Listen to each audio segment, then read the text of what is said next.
This is Boxing Tickets NI in association with that prize guy, and delighted to be joined on Zoom once again with the machine, Dave Ryan. How are you? How's it going, Steve? You good? I'm all good. I'm all good, mate. Train I, hard. I am fantastic. I guess for you, you're fair to say you're nine days out. Well, sorry, 8 days out.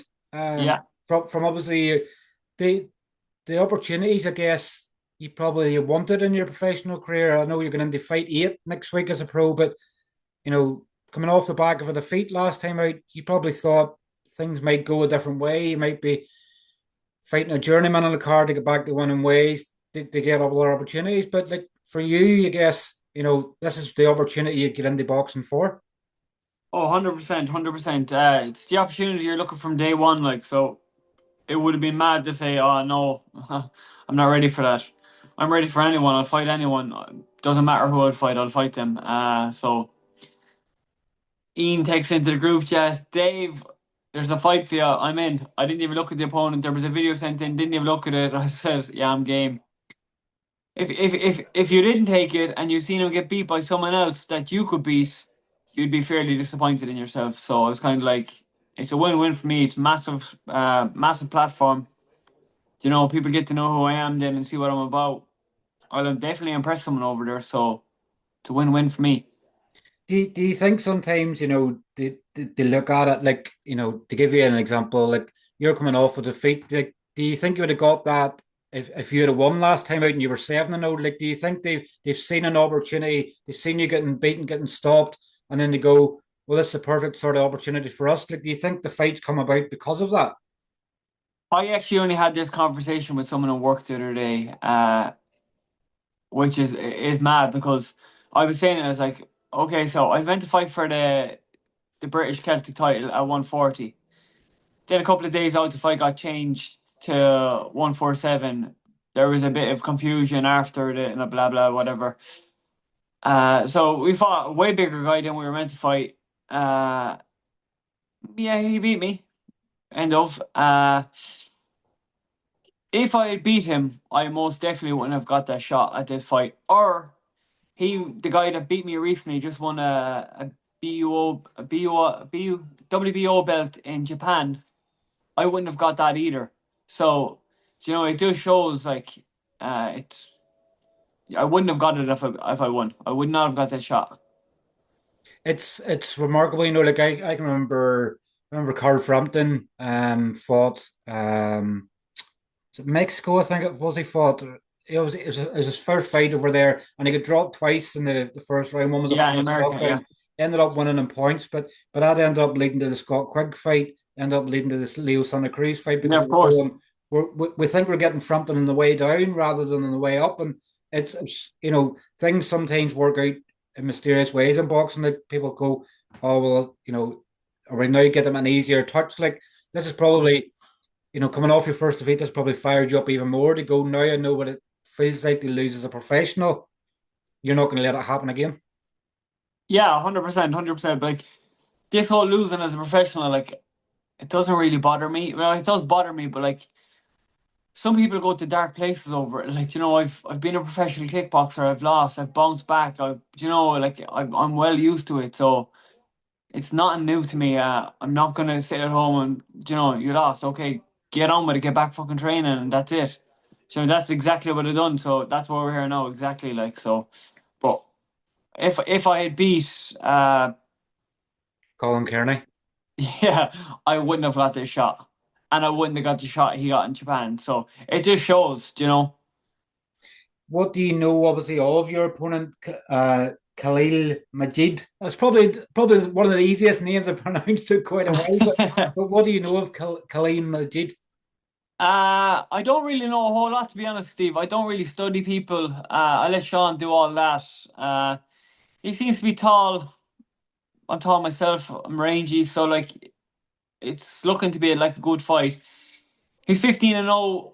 He's got a great backing, but like 15-0 with a great backing doesn't really mean a whole lot. Like Like, you could be fighting anybody for 15 fights, like you know yourself. So I'm not looking into his record at all, and he's probably not looking into my record either. So like it makes no difference.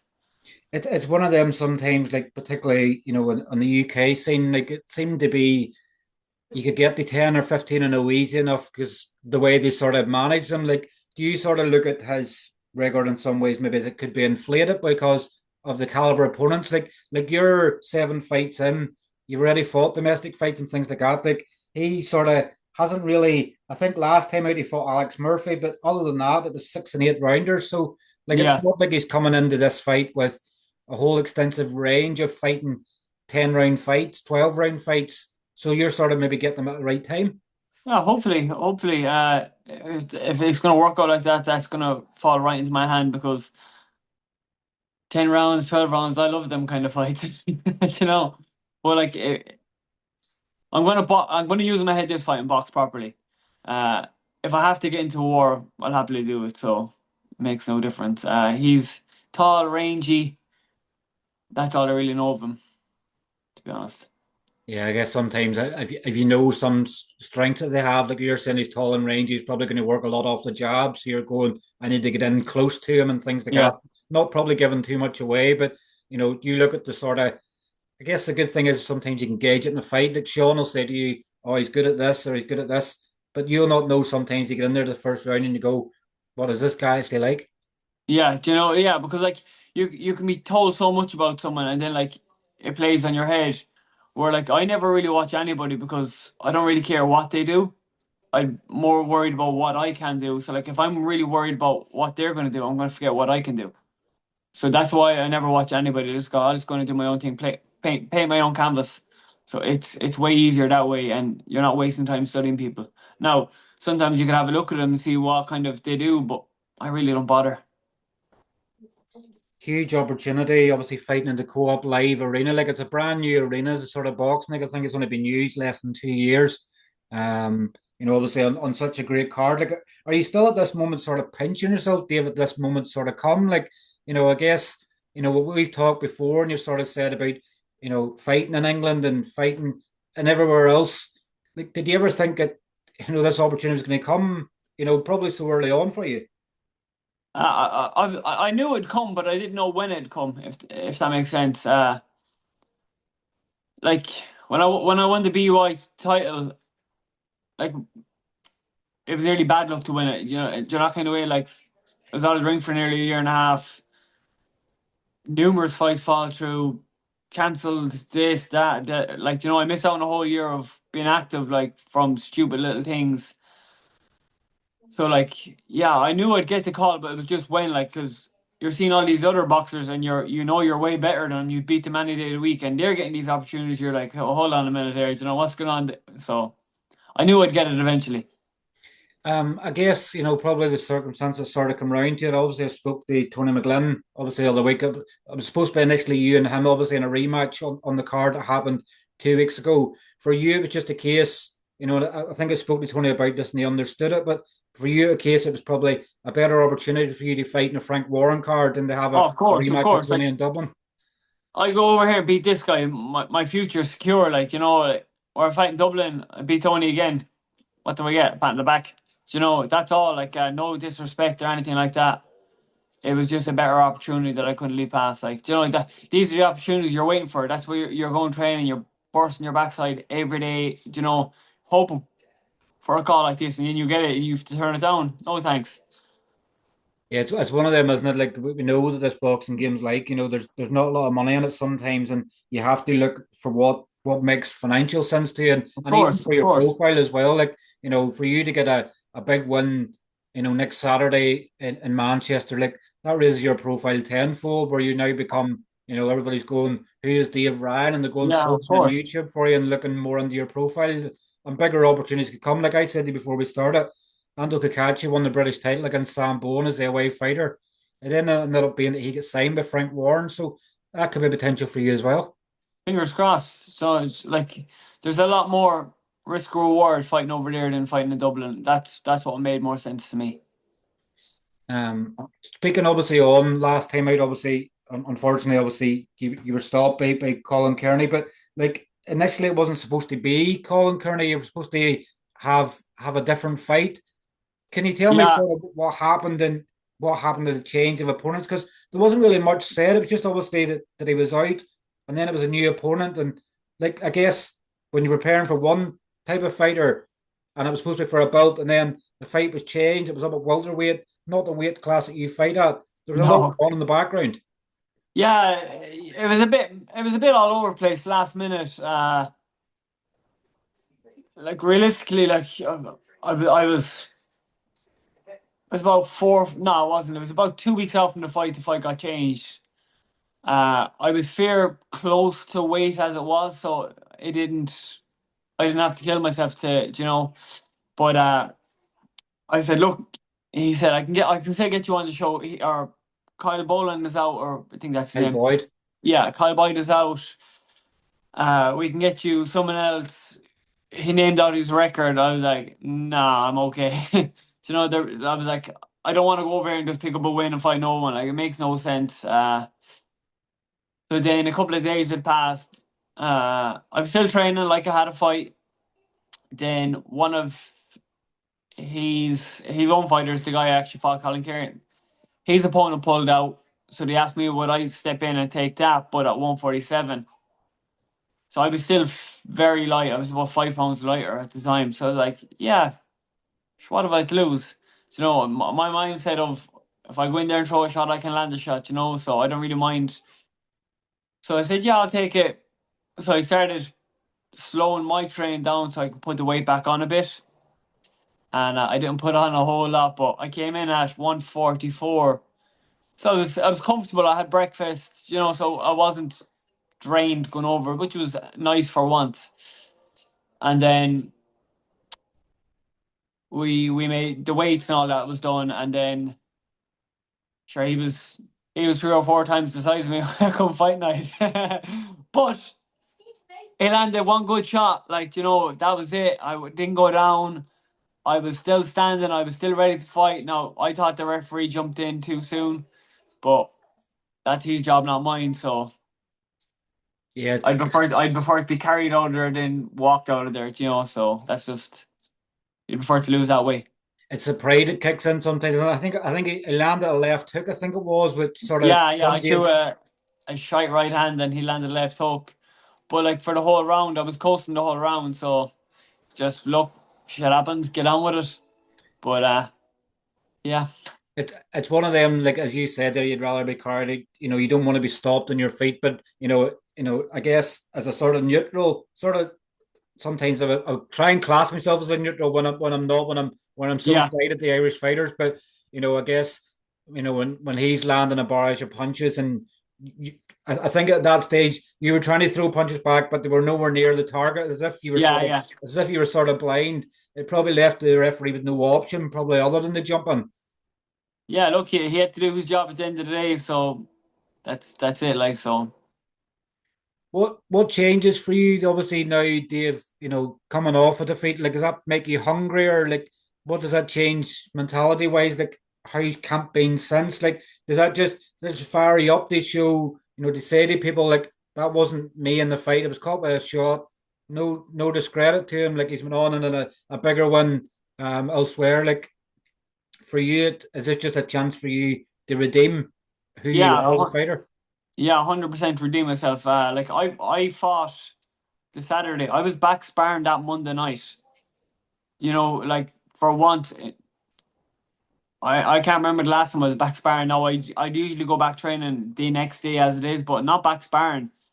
Uh, and I sparred a lot straight after that. I sparring Dylan Warren. I was sparring Aaron, one of Ian's boys, Aaron, what you call it? Get his name, surname. But I was sparring Dylan a good bit. So like I've been sparring from the following week, like so it made no difference. I've had some top quality sparring too, so which is great, like going into a fight. It's one of them, isn't it? Like sometimes it just wakens the beast, doesn't it? It's just like sometimes people can write you off and go, he's beat, he's not going to do this, he's not going to do that, but that's when it fires you up and takes you to the next level to go, because let's face it, in this pro game, your first couple of fights, you fight journeymen, so like Yeah, you think like you're walking in cloud nine, and then yeah, yeah. you get a fight like a Colin Kearney, and you come up short, and you go, right, well now I know what I need to work on. Of course, 100%. Like I don't think there was many other lads that would have like put in me and Colin's path. I don't think many other boxers would have taken the same route we did. Like, do you know who do you know 6-0 fight each other about 200 feet, lads? No one in Ireland do it anyway. Do you know, so like most definitely, like it was a risk reward. Like you beat someone in a bit different weight class, you even on to bigger better things. So it was kind of, do I fight? Do I not? Do I waste all this camp on do nothing? So then I was out of the ring for so long. I was like, I want to fight. So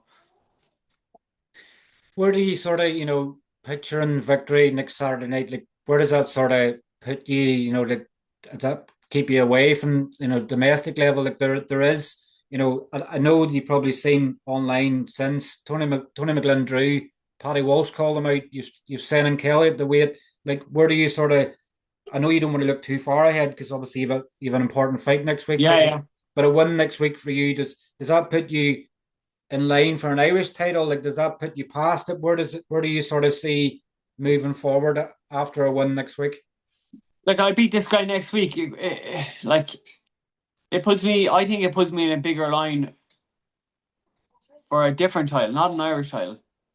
You know, this guy is well ranked. It would have been the very same as Senan when he boxed in the Tree Arena, and if you beat that guy, Ben he would have had Marksby. the right.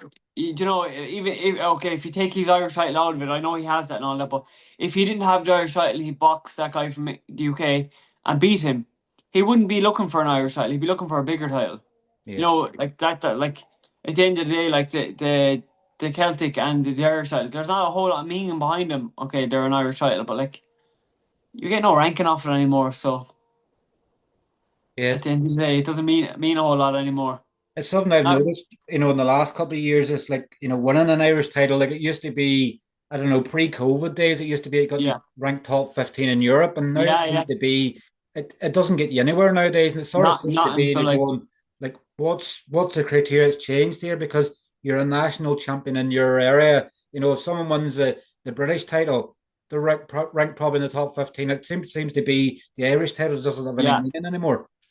yeah. So like you'd be nearly better off having a 10 round fight with your opponent and leave the belt off the line. You're going to save yourself a lot more money and you're probably going to get paid better, you know. So and it's cheaper for the promoter, which makes a whole lot more sense. It just means no value anymore. So why would you be screaming for it? That's my opinion. I know other people are going to have totally different opinions on it. Is there a belt on the line next week, or is it just a 10 round super lightweight fight? Just a 10 round, I think. Like it's remarkable to think, your opponent. This is a 16 pro fight, and he's not fought for a belt yet, and you've already fought for a belt, and this is you're in half the fights that he has. It just remarkable how that difference between Irish and English boxing is.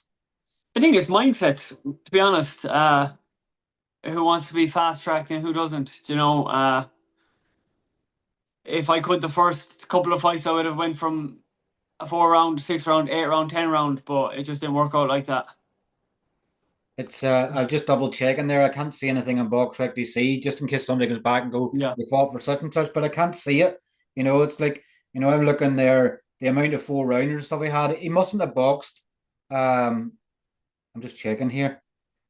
Well, it looks in BoxRec, it looks like he fought twice as an amateur back in 2014, but he quite a lot of 4 round fights at the start of his career, so yeah, mustn't be a lot of experience there. So like you could be the more experienced guy in fight night, even though you've half the amount of fights of yeah. the Look, experience you have at boxing and kickboxing. yeah, like I had to know, like, geez, I forget how many fights I've had now, but I've had a lot. So like, I've been I've been fighting for the last 18 years, you know. So like, it's not new to me anymore. So I'm well used to getting up, training hard, coming home, recovering, going again. So like, it's just not new to me. Would it be too much for you to dream of stopping him and making a statement next week on the zone? No, it wouldn't. It wouldn't. Training's going very well. My strength is through the roof for this fight. So look, I wouldn't be surprised if something mad happened. It's sometimes the way it goes, isn't it? Like you could even see it where you get stopped in the first round in the last fight. You could stop this guy in the first round of this fight, and you just paper over the cracks of sort of the last Yeah, fight. Like I remember Dylan Moran obviously was stopped by Florian Mark in a round. yeah, Then he stops Owen O'Neill in a round. And his next fight, and you're sort of, it's mysterious how you can go from one realm to the total opposite of within course. a fight. Yeah, it's mad. Like one bad performance and then one good performance nearly cancel each other out. So like I go over here and put on a great show, win, stop this guy, whatever I have to do to win. I'm back. I'm the man. So like, yeah, look, I'm well up for this. I'm actually buzzing for it, to be honest. When did Queensberry bring you over in fight week? Like, are you, because you're the away corner, you left the sort of like weigh in, or do you get the experience of fight week? I'm going over Thursday, I think. So So I'll just relax a small, but you So know is that yourself. over Thursday afternoon then? So you miss Yeah, yeah, and stuff like that. So yeah, they're going to fuel you up in fight week because you're not getting any fight week attention until the weigh-in day. So yeah, it's all going to be about Khalid Majid. yeah. It's all him. There's no pressure on me then. There's no pressure on me whatsoever. The only pressure I'm putting on myself is go over and put a good performance in. Other than that, there is no pressure. Do you wanted it that way in some respects? Like you don't want to have stand in front of the cameras and the interviews and things like that. Sometimes in fight week you're just just pretend you're invisible, and then it gets the weigh-in day and you show them who the machine is. It doesn't bother me, to be honest, Steve. Either way, I'm happy to deal with it. Like so whatever they throw at me, I'm happy to deal. If they want me there, I'll be there. If they don't, no problem. If they don't want me there, it's less work I have to do. So They're still paying you the same regardless, aren't they? yeah, so I'm not getting paid extra for going over. So It's like it's a dream moment sort of for you as well. Like you're fighting in the zone all around the world. Hall of Famer Frank Warren's card. Like, will you have nerves going into fight week next week? Like, will there be nerves you're walking down the ramp to the ring? Like, I guess that's all, and that's literally walking on the ramp, going to the ring, and it's gone the minute you get in the ring. Then so but it's these moments that you've turned to boxing for. It's yeah, it's showing up. Like, and I know in the past when we've done interviews and we're speaking about your kickboxing career and stuff like that. Like this is no longer. And I know you've won your first belt, and when we spoke, when your eyes were all patched up with stitches, and you were saying, "I'm no longer the kickboxer now. Thinking yeah, about yeah. the road." This is another opportunity for you for people to go. Remember me as a professional boxer, not from what I've done in my past as kickboxing. Of course, yeah, of course, of course. Yeah, yeah. Like I've got recognized a lot more as a boxer now, thank God. So, which is good. Irish boxing, obviously, and I know you haven't been involved with a lot of shows this year, but what have you thought of the general landscape of boxing? Obviously, we've been seeing shows left, right, and centre. I've sort of nearly been at some stages. I was in Letterkenny last week, Dublin the week before, with obviously Crocker Donovan in September. Like we've had a really big year, 2025. Massive, and it's only getting better, Steve. And it's absolutely great to see when you have so many younger people turn over pro, which they have a list of opportunities to box on, which is great. Like so, it's really starting to pick up again. The future's definitely bright. We're seeing, Oh, of obviously course. even a lot of females turning over now as well. Obviously with three in Yeah, one card, which is fantastic because let's face it, women haven't sort of had the professional experience sometimes that men have had in the sport, but of course. it'll Yeah, yeah, yeah. bring more eyes into the sport as well. Of course, because like guys bring a different spotlight to the boxing. It's not even in a bad way. I don't know why, but they do. But like, you can watch two girls fight, and it's a million times better than most guys' boxing fights. So like, they can scrap too. Which like I'm well used to watching girls box and fight. But my partner used to kickbox for years, so I'm well used to seeing girls fight and dig the heads off each other. So like, I'm well used to it, and it's great to see that they're really getting recognized now. Definitely, at the end of the day, everybody's doing the same things. If a woman can dream of doing things in boxing the same way as a man can, then everybody has that equal opportunity to do it. Of course, and it's great. It's about time it's happening. Definitely, I totally agree on that. Final one for me, Dave. I've £10 in my pocket. Um, tell me obviously tell me where I should be putting my money.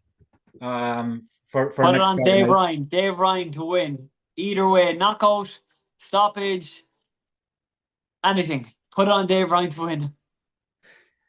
Well, I was always good to answer. I was always expecting to go, I guess as long as you win, that's all that matters. Like whether it comes by, a stoppage because of a head clash and you win in points, or it comes by winning by any means necessary, pretty much, Yeah, isn't of course. it? Put it on it. The bookie's getting Thank me after this, you can see. the bookie's getting a batter next weekend. Oh, I hope so. I'm definitely the underdog in it, so it makes no difference to me.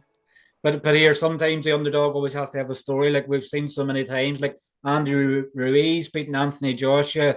We've Yeah, seen so many times the underdogs come away with the goods. Hopefully, they talk plenty of Khalid McGill next week, and then obviously when you upset them next Saturday night, then they have to talk about the machine instead.